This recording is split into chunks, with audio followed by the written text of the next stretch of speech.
watched a movie now 20 years ago. Yeah, 20. That movie must have been made 21 years ago. Anyway, yeah, I've watched Glass House. Yeah, a few weeks or months, is it? I think more weeks, but I'm not sure. Anyway, yeah, after Glass Castle, which was made after Glass House, so I watched them in reverse order. Nothing to do with each other, but both feature dysfunctional families. One is just purely about greed, and the other one is slightly more subtle, but both dysfunctional. So, I mean, as a thriller, really, it's interesting, I suppose. In terms of the mystery, it's not quite mysterious. I mean, I could predict many of the things that were going to happen. Maybe not quite how orchestrated, how everything was, up to the last. Well, not up to the last. I mean, it wasn't, totally perfectly orchestrated by the female protagonist, but um, I could predict anyway many such, I mean, okay, not absolutely many, like, I didn't necessarily predict the fact that, like, about what's it called, the supposed doctor, and what happened. Yeah, not quite that. I didn't quite predict that. Um, and yeah, ultimately, thought, I mean, I could sort of see how it was going to end up, and sort of chase at the end. Many movies end up like that, which, isn't that impressive usually. I mean, usually, it's not quite the most, but okay. Anyway, the point is, so until the very end, until say the last half hour or something, it was actually, I mean, it was chilling, shall we say. So it wasn't mundane. Then of course, like many movies, you end up with physical altercation and introduction of mob tactics, etc. But it's still interesting how it all happened, and how, as I say, it was sort of orchestrated, basically. Um, I don't know. Besides that, besides this generic sort of feeling, I like the fact, by the way, that Ape Escape was mentioned. I don't think I've ever seen it being mentioned or shown anywhere else in any other movie. In 99% of the movies I ever watch, it's just first-person shooters, which, as it happens, are indistinguishable from one another. So I have no idea, even if I play them. Well, probably if I play, maybe if I play them, but otherwise, Anyway, yeah. I don't sometimes, but but yeah, it's good that Escape is was mentioned. It's a game of its times, and yeah, and so was Pokemon, but Ape Escape was the one shown. Not that it has anything to do with the rest of the movie, but yeah. And with regards to video games, though, apparently this was written by the person who also wrote the movie adaptation of Doom, which I've seen long ago, though, so I can't quite clearly at all commentate on it. But I remember liking it somewhat. I mean, it certainly is slightly more interesting than the video game itself, although I've only played the first one, so I can't quite tell. Apparently, it was adapted from the third, apparently. So I cannot quite tell whether it's better or worse. And this is not a review about Doom anyway. I liked the movie. Though. I mean, I thought in terms of what it tried to do. Although in hindsight, it's not very much different from the likes of The Last Day on Mars or such. Kind of similar anyway. That was about zombies, and Doom was about, I don't know, some sort of gorilla creature, I think. Anyway, I'm just saying, yeah. So it's written by the same, not quite the same category. Obviously, this is more. Most of this is drama. Yeah, I like when they have this slow sort of burn start. You know, it's always better. But then of course the ending is tricky. So the same thing happened with Orphan, right? Which I also commented on.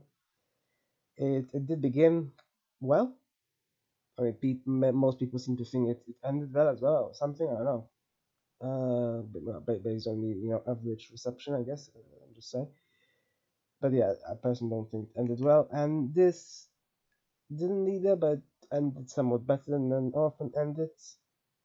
I mean, ultimately, it's a bit complex. I mean, with regards to this stuff specifically, I mean, as far as violent endings go, I suppose it's sort of appropriate, especially when it comes to themes of Hamlet and such, and revenge generally. So kind of interesting, yes, but um, I don't know. They left out some things, like for example, I mean, surely they would have investigated if, how it's not like, I mean, sure, he could have come up there at the end and dropped dead just suddenly somehow, but not really. I mean, then they would have found the blood on the car, etc., and then who drove the car. But of course, the movie just finishes there, um, which is with a couple, I suppose. I don't know. Then does she get murder charges? It's sort of open questions that are never resolved. I'm not saying it necessarily makes the movie worse as it is, but uh, it's kind of difficult when a movie leaves questions open. Especially questions is just asks itself.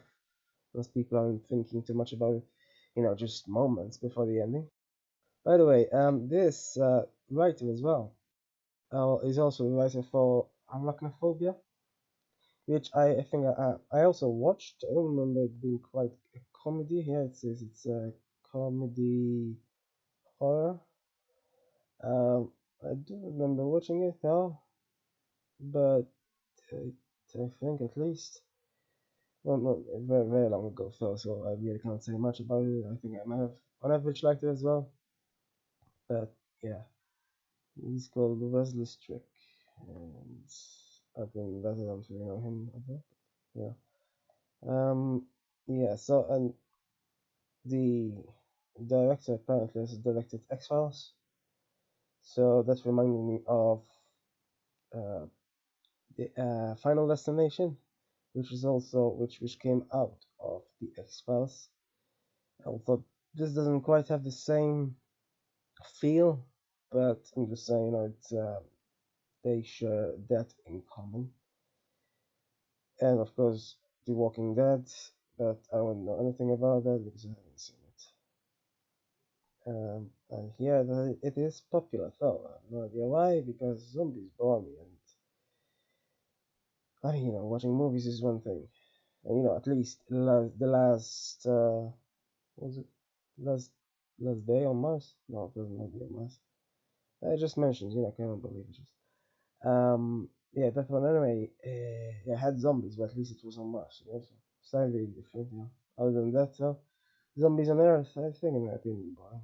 Unless somehow this script revitalizes it, but all the well, head smashing and all that, really, you know, yeah. And apparently also directed 2 seasons of, no, 3 seasons of Game of Thrones, which I haven't seen either, so I cannot say much about it at all. Okay, yeah. So so he went on to direct these big titles, and yet when he directed Glass House, it failed. Yeah, I mean, it didn't even recoup the budget apparently, so must have lost loads of millions, and yet he just dusted himself off and went on to bigger things and such. So yeah, supposedly anyway, this didn't make much money because of September 11 attack, and sure enough, releasing it 2 days after isn't quite the most sensible option unless somehow they are autopilot or something. Um, Also, I can't quite figure out why. Maybe I don't know.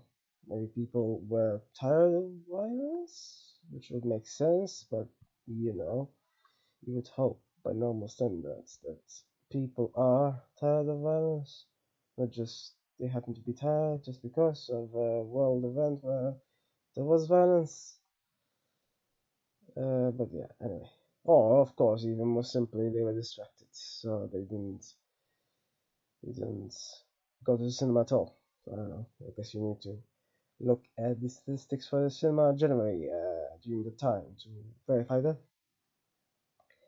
Yeah, otherwise, in terms of this, I mean, obviously, I'm watching it long after that. They have nothing to do with it, and it's not like it involved planes or anything. Unlike, say, a certain comedian who just so happens to have, I think it was either the day before or the day after the day. Yeah, and the title as well. Yeah. Um. Anyway, so yeah. Um. Christopher Young, the music. Composed what? I'm not familiar with him at all. So yeah, mostly horror. It seems. Yeah. The Grudge. Sinister.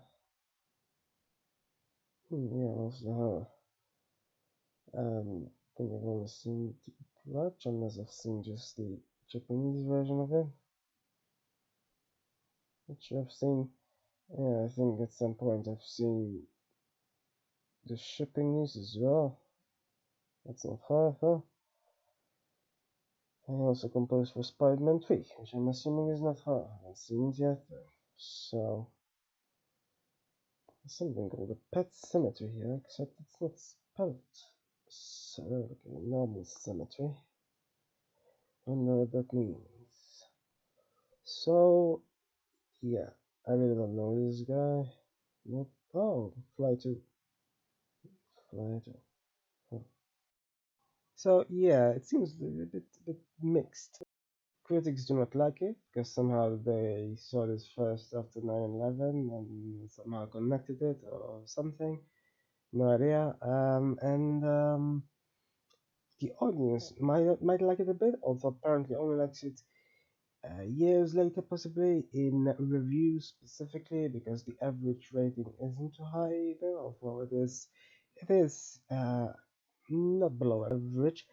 So yeah, people might like it, but not too much, and mostly in reviews, but not enough to have watched it back when it first came out either, or at the very least, because what, like over 20 million in box office isn't too badly, I mean, that's the average thing. Like, if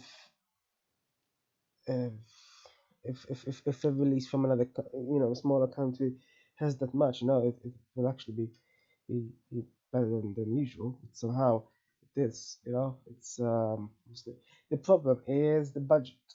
Hmm. So well, the perennial problem really. I mean, if it cost 5 million, I'm not sure why it didn't cost. I don't know where the money went from. I mean, I don't know, did they outright buy the house or something for it to have cost 30 million? Apparently, I gave the female actress 1 million. Sarsgaard must have gotten something as well, considering not sure if he was well known back then, but yeah, I watched him in the Girl with Dragon Tattoo before I watched it in the cinema. So yeah, it's otherwise, it's not too bad enough seeing worse, and it's a weird excuse that people use, just because it's after 9/11. Well, I mean, everyone has things happening in their lives that they can easily associate with the movie they're currently watching. But does that usually happen? I mean, ideally, you dissociate oneself, just because even if it's a big event like 9/11, who cares? I mean, it's nothing to do with the movie. Anyway, it's otherwise, a mediocre thriller. It's not exactly the worst, though.